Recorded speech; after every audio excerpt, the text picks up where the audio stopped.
Perkenalkan, saya Erlina Yanuarini dari Politeknik Negeri Jakarta.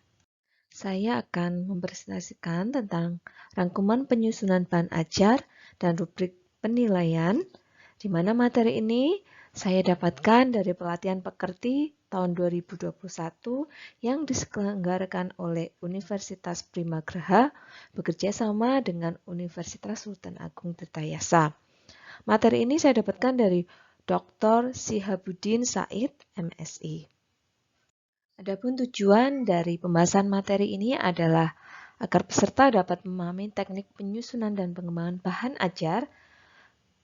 Yang kedua, agar peserta dapat memahami pengembangan, evaluasi, dan rubrik penilaian.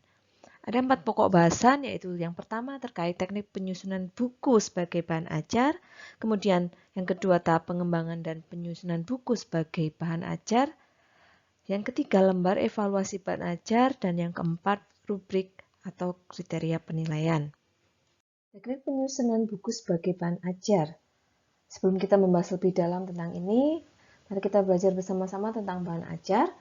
Bahan ajar merupakan materi perkuliahan atau pembelajaran yang disusun secara sistematis. Kemudian menurut National Center for Competency Based Training 2007, bahan ajar ini membantu dosen atau guru ataupun instruktur dalam melaksanakan proses pembelajaran. Kemudian ada berbagai macam jenis bahan ajar dari media cetak, audio, visual, ataupun multimedia interaktif. Alat yang digunakan pun bermacam-macam seperti proyektor, laptop, website, media sosial, dan masih banyak yang lainnya. Namun, yang paling relatif mudah dibuat adalah bahan ajar cetak.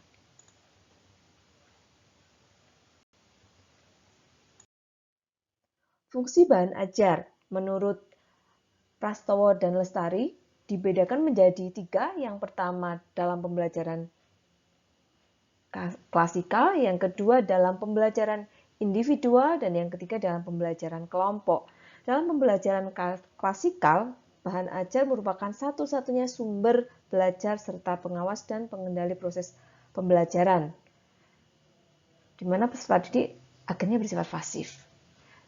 Kemudian mendukung proses pembelajaran yang diselenggarakan. Yang kedua, fungsi bahan ajar sebagai pembelajaran individual adalah sebagai media utama dalam proses pembelajaran. Yang kedua, sebagai alat yang digunakan untuk menyusun dan mengawasi proses peserta didik dalam memperoleh informasi. Dan yang ketiga, sebagai penunjang media pembelajaran individual lainnya. Sedangkan fungsi bahan ajar dalam pembelajaran kelompok yaitu sebagai bahan yang terintegrasi dalam proses belajar kelompok dan sebagai bahan pendukung bahan belajar utama, sehingga dapat meningkatkan motivasi para belajar para peserta didik. Kriteria bahan ajar yang pertama adalah self-instructional, yang kedua self-contained, yang ketiga stand-alone, yang keempat adaptive, dan yang kelima adalah user-friendly. Di sini ada penjelasan terkait karakteristik bahan ajar. Self-instructional berarti bahan ajar itu membuat peserta didik mampu belajar secara mandiri. Ya, kalau contain berarti memuat seluruh bagian pembelajaran dalam satu buku yang utuh. Stand-alone, bahan ajar ini dapat dikembangkan tanpa bergantung atau digunakan bersama-sama dengan bahan ajar lain. Adaptive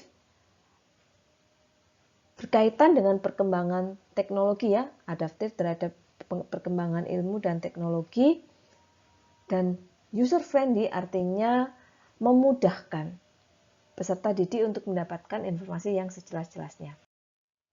Jenis-jenis bahan ajar ada 5 menurut Hennig ya.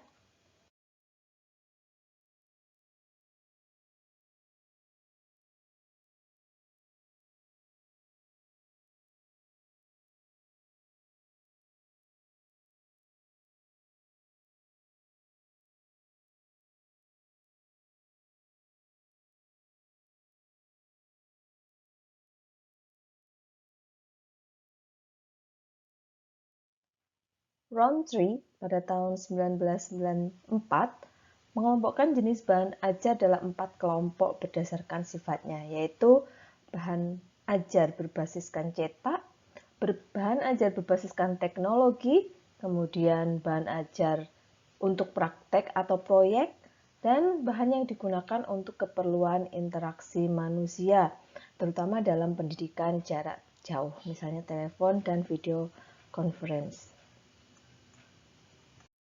Berdasarkan berbagai sudut pandang dari beberapa ahli tersebut, kita dapat mengelompokkan tentunya dalam 2 kelompok besar, yaitu bahan ajar cetak ya, dan bahan ajar non-cetak.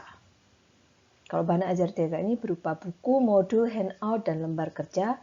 Dan bahan ajar non-cetak ini bisa dikembangkan dari barang sederhana, baik bahan ajar diam dan display, video, audio, maupun overhead transparency. Kemudian buku.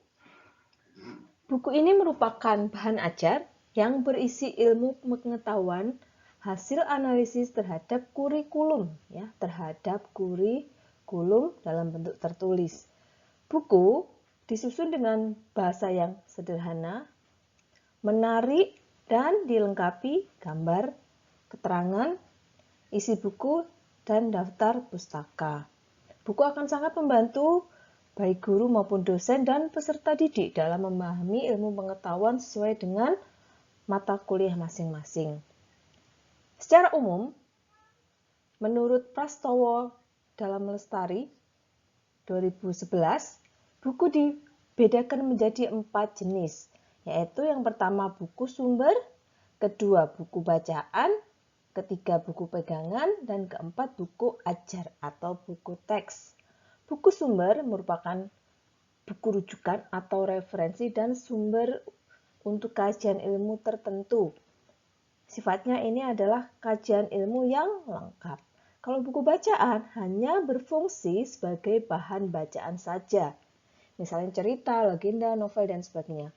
Kalau buku pegangan adalah buku yang bisa dijadikan pegangan guru atau dosen atau pengajar dalam melaksanakan proses pembelajaran atau pengajaran. Kalau buku ajar atau buku teks yaitu buku yang disusun untuk proses pembelajaran dan berisi bahan-bahan atau materi pembelajaran yang akan diajarkan.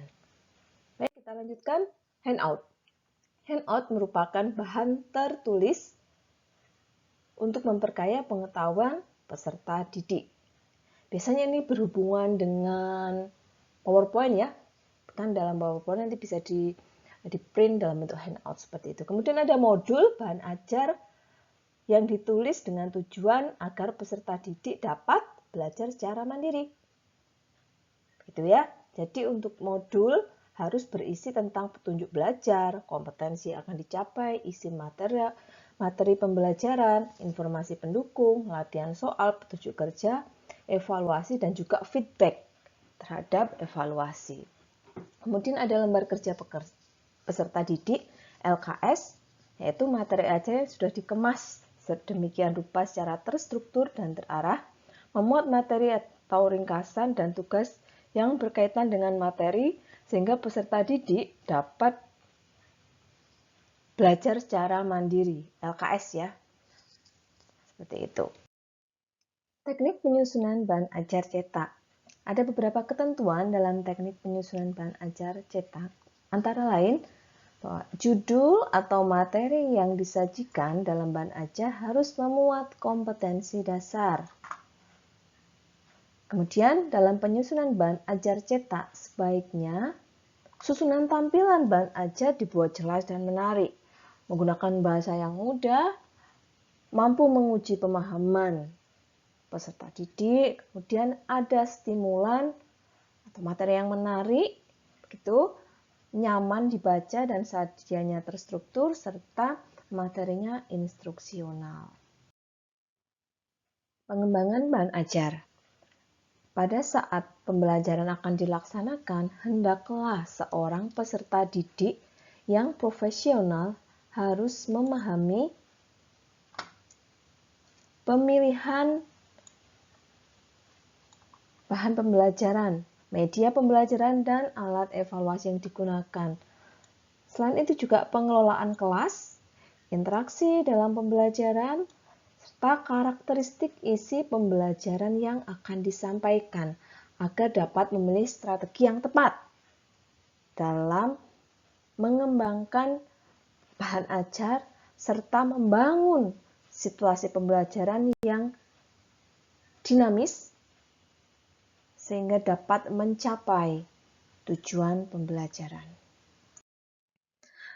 Adapun tujuan pengembangan bahan ajar yaitu 1. Untuk menyediakan bahan ajar yang sesuai dengan tuntutan kurikulum. Yang kedua, mempertimbangkan kebutuhan peserta didik. Yang ketiga, membantu peserta didik memperoleh alternatif bahan ajar selain buku teks dan untuk memudahkan pelaksanaan pembelajaran. Sebaiknya, sebuah bahan ajar ini didesain dengan lengkap, menarik, dan menstimulasi peserta didik, sehingga peserta didik dapat belajar mandiri. Bahan ajar ini perlu dilengkapi dengan tujuan pembelajaran, kompetensi, materi lain, ilustrasi, media, prosedur pembelajaran, latihan, kemudian rambu jawaban atau kunci jawaban, ada umpan balik atau feedback, dan daftar pustaka. Prinsip pengembangan bahan ajar yaitu pertama, relevansi atau kesesuaian, konsistensi, keajikan, dan adekuasi, kecukupan. Langkah pemilihan yaitu yang pertama mengidentifikasi capaian pembelajaran. Kemudian mengidentifikasi jenis-jenis materi bahan ajar. Setelah itu memilih bahan ajar yang relevan dengan capaian pembelajaran. Setelah itu memilih sumber bahan ajarnya. Cakupan isi bahan ajar harus mencakup 3 hal ini, yaitu pengetahuan, keterampilan, nilai, dan sikap. Pengetahuan berarti berbicara tentang fakta, konsep, prinsip, serta prosedur. Keterampilan berarti terkait dengan kemampuan mengembangkan ide, menggunakan bahan, ataupun menggunakan peralatan dan teknik kerja. Nilai dan sikap ini perlu ditanamkan nilai kebersamaan, kejujuran, kasih sayang, tolong-menolong, semangat dan minat belajar, semangat kerja, mau menerima pendapat orang lain. Ruang lingkup atau skop mencakup tentang keluasan, yaitu menggambarkan berapa banyak materi atau isi yang dimasukkan ke dalam suatu pembelajaran, dan kedalaman, seberapa detail konsep-konsep yang harus dipelajari atau dikuasai mahasiswa. Urutan bahan ajar sequence, yaitu secara prosedural, pendekatan prosedural, langkah-langkah secara urut, hierarkis secara berjenjang dari yang mudah ke yang sulit, atau dari yang sederhana ke yang kompleks. Kemudian teknik penyusunan buku ajar atau buku daras. Buku ajar merupakan buku teks yang digunakan sebagai standar pada mata kuliah atau pembelajaran tertentu. Memiliki karakteristik yaitu 1. Merupakan sumber materi ajar, referensi baku dari pelajaran tertentu, disusun secara sistematis dan sederhana, dan terdapat petunjuk pembelajaran. Buku ajar harus menjamin keamanan nasional. Kemarin dimaksud di sini artinya buku ajar yang dibuat tidak bertentangan dengan peraturan perundang-undangan yang berlaku terkait isi, cara penyajian, bahasa, dan juga ilustrasi. Setelah itu, isi buku ajar juga harus memuat sekurang-kurangnya bahan pembelajaran minimal sesuai dengan kurikulum yang berlaku, relevan, memiliki nilai kebenaran, seiring dengan perkembangan ipteks, dan ada kedalaman dan keluasan isi buku. Cara penyajian, ada urutan, tahapan penyajiannya dari sederhana ke kompleks, mudah ke sukar, kemudian saling memperkuat bahan kajian terkait, menarik minat dan perhatian para peserta didik, menantang dan merangsang peserta didik untuk mempelajari buku, dan ada pengorganisasian atau sistematika dalam penulisan. Bahasa yang digunakan, menggunakan bahasa Indonesia yang benar dan baku, kalimat yang digunakan sesuai dengan tingkat kematangan dan perkembangan peserta didik, istilah, kosakata, simbol-simbol digunakan untuk mempermudah pemahaman para peserta didik dan menggunakan transliterasi yang telah dibakukan. Kemudian ilustrasinya harus relevan, tidak mengganggu kesinambungan antar kalimat, antar paragraf, dan juga antar bagian dari keseluruhan isi buku, merupakan satu bagian terpadu, jelas, baik, dan esensial yang membantu para peserta didik untuk memahami konsep. Secara sistematis, kerangka dan langkah menulis buku ajar adalah sebagai berikut. Yang pertama, menyiapkan RPS atau rencana pembelajaran semester. Karena di dalam RPS ini akan dimuat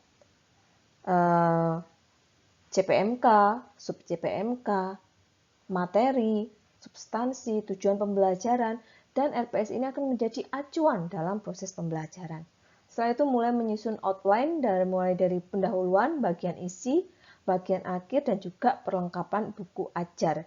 Di pendahuluan akan ada deskripsi MK, CPMK, kemudian petunjuk penggunaan buku ajar, kompetensi prasyarat. Di bagian isi ada judul atau topik pembelajaran, tujuan kegiatan pembelajaran, materi pembelajaran, kesimpulan, tugas, evaluasi, dan juga kunci jawaban. Pada bagian akhir akan ada daftar pustaka, glosarium, indeks, lampiran, dan biografi singkat penulis. Dan juga diperlukan perlengkapan buku ajar seperti cover, lembar persembahan, kata pengantar, serta daftar. Mengembangkan evaluasi penilaian, di mana penilaian sendiri merupakan suatu keputusan terhadap suatu ukuran baik dan buruk, bersifat kualitatif, digunakan untuk memperbaiki kualitas bahan ajar dan merupakan proses dari pembelajaran. Sebagaimana siklus seperti suatu evaluasi program pembelajaran dari rancangan pembelajaran dan juga luaran. Rancangan ini berisi profil, capaian CPL, mata kuliah, dan juga rangkaian mata kuliah dalam suatu struktur kurikulum. Setiap mata kuliah dan semua mata kuliah akan memiliki RPS masing-masing, ya. Setelah itu akan masuk ke proses pembelajaran, akan ada dosen, mahasiswa, dan juga sumber belajar yang terkait satu sama lain dalam suatu lingkungan, sarana dan prasarana yang mendukung, serta akan dilakukan suatu proses pembelajaran dan juga asesmen. Sehingga menghasilkan luaran, yaitu lulusan yang mempunyai kemampuan sesuai dengan capaian pembelajaran lulusan. Penilaian terhadap bahan ajar juga dapat memperbaiki kebutuhan belajar mahasiswa sesuai konteksnya. Jadi di sini ada desain pembelajaran mulai dari analisis, design, development, implementation, dan evaluation. Kemudian siklusnya ini akan berjalan terus, ya, karena pembelajaran itu, proses pembelajaran itu perlu ada perbaikan yang terus-menerus, perkembangan yang terus-menerus, sehingga mahasiswa ataupun lulusan yang dihasilkan akan sesuai dengan CPL yang diharapkan. Tentunya akan relevan dengan kebutuhan industri dunia kerja dan usaha. Seperti itu, ya.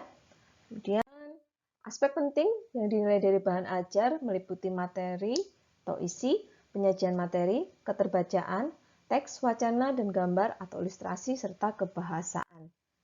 Ya, ini ada banyak kontennya, ya, di sini. Untuk materi ini harus ada kesesuaian dengan silabus yang dikembangkan. Kemudian seleksi dan organisasi materi sesuai dengan pemahaman belajar. Untuk penyajian, ada tujuan atau indikator penyajian pembelajaran yang dinyatakan secara jelas. Kemudian penyajian pembelajaran ini atau bahan ajar ini secara terintegrasi dan sesuai dengan karakteristik pembelajar. Menyajikan bahan ajar mendorong peserta secara aktif dan kreatif. Keterbacaan artinya ada kemudahan bahasa, baik kosakata, kalimat, paragraf, dan juga wacana dalam tingkatan peserta didik, ya, bagi kelompok atau dalam tingkatan peserta. Terkait isi teks, wacana, atau gambar ini tidak boleh mengarah kepada sara, latar belakang suku tertentu, strata sosial tertentu, dan juga gender tertentu.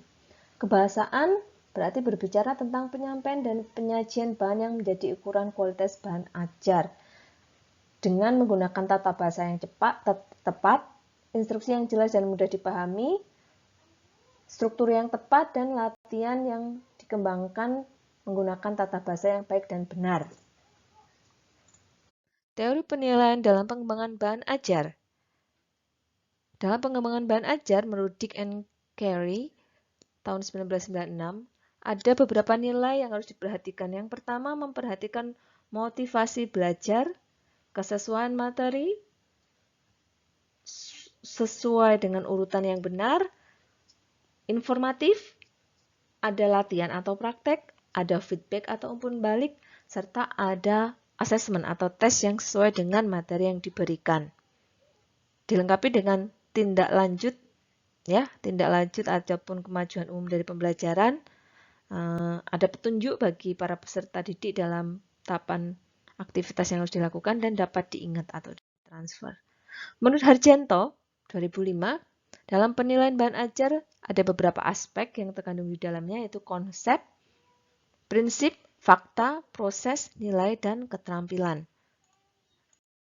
Validasi kelayakan bahan ajar yang dikembangkan dilakukan dengan cara uji coba keterbacaan atau readability, penilaian bahan ajar secara keseluruhan oleh pengguna sasaran, dan uji terhadap capaian skor hasil belajar. Proses evaluasi bahan ajar, yang pertama ada komponen kelayakan isi, yang kedua komponen kebahasaan, dan yang ketiga komponen yang keempat, komponen kegrafikan, mencakup font, jenis ukuran, layout, ilustrasi, gambar, dan foto, serta desain tampilan. Dan yang kelima, variabel dalam evaluasi. Berikut adalah lembar evaluasi atau penilaian bahan ajar. Ada beberapa judul tabel, yaitu ada nomor, variabel, indikator, dan hasil evaluasi. Dari variabel-variabel ini terkait kecermatan isi, ketepatan cakupan isi, ketercernaan, penggunaan bahasa, perwajahan. Ini ada indikator 1-3, ada yang 1-6, ada yang 1-7, dan seterusnya. Jikalau di dalam bahan ajar tersebut terdapat indikator tersebut, maka diberikan checklist ya. Namun jika tidak terdapat, maka di checklist yang tidak, seperti itu.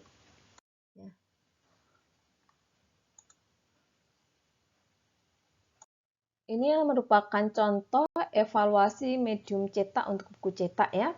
Ada judul, sumber, tanggal, biaya dan waktu, kemudian standar kompetensinya, target pembacanya, ringkasan, dan prasyarat.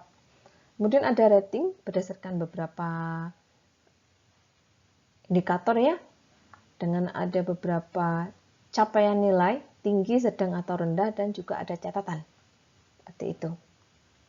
Dituliskan juga kekuatan, kelemahan, dan langkah yang direkomendasikan bila memang masih nilainya sedang ataupun rendah.